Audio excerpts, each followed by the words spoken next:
Hi friends, welcome to Salem Padma சமையல். இன்னைக்கு நம்ம என்ன பார்க்க போறோம்னா சூப்பரான பூண்டு ரசம் தான் பார்க்க போறோம். அது பார்த்தீங்கன்னா கேஸ்ட்ரிக் இருக்கணும். இந்த மாதிரி ரசம் வச்சு சாப்பிடும்போது கேஸ் நல்லா உங்களுக்கு ஃப்ரீயா இருக்கும். வாங்க போய் பார்க்கலாம். அதுக்கு முன்னாடி நம்ம சேனல் இப்போதான் புதுசாக பார்க்குறீங்கன்னா சப்ஸ்கிரைப் பண்ணிக்கோங்க.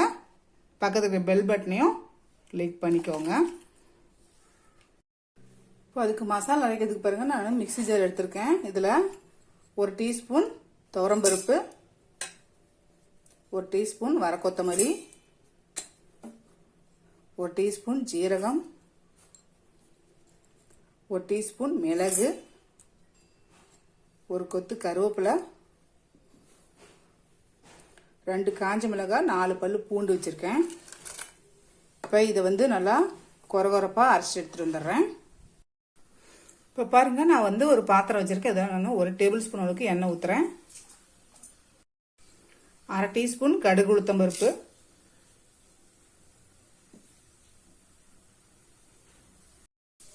1/4 டீஸ்பூன் கம்பிய வெந்தயம், கொஞ்சமா பெருங்காயம், நான் ஒரு முழு பூண்டை இந்த மாதிரி தட்டி வச்சிருக்கேன். ஒரு 2-3 சின்ன வெங்காயம் தட்டி வச்சிருக்கேன், அதை போட்டுக்கலாம்.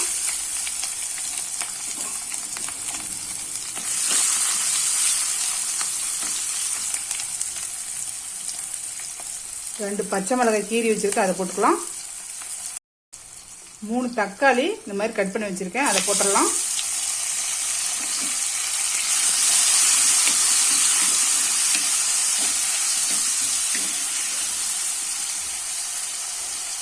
இதில் 2 சிட்டிகை அளவுக்கு மஞ்சள் பொடி வச்சிருக்கேன், அதை போட்டுக்கலாம். இப்போ இதுக்கு தேவையான அளவுக்கு உப்பு போட்டுக்கலாம். அப்போ தக்காளி நல்லா வதங்கும். இப்போ தக்காளி நல்லா வதங்கட்டும்.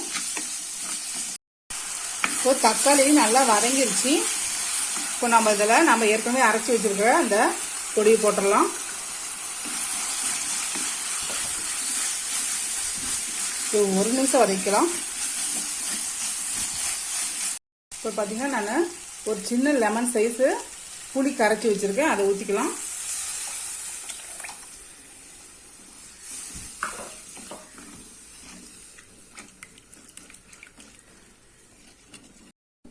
இப்போ நான் இன்னும் 1/2 லிட்டர் அளவுக்கு தண்ணி ஊற்றுறேன். இப்போ உப்பெல்லாம் செக் பண்ணிக்கோங்க. இப்போ இது கொதிச்சு வரட்டும்.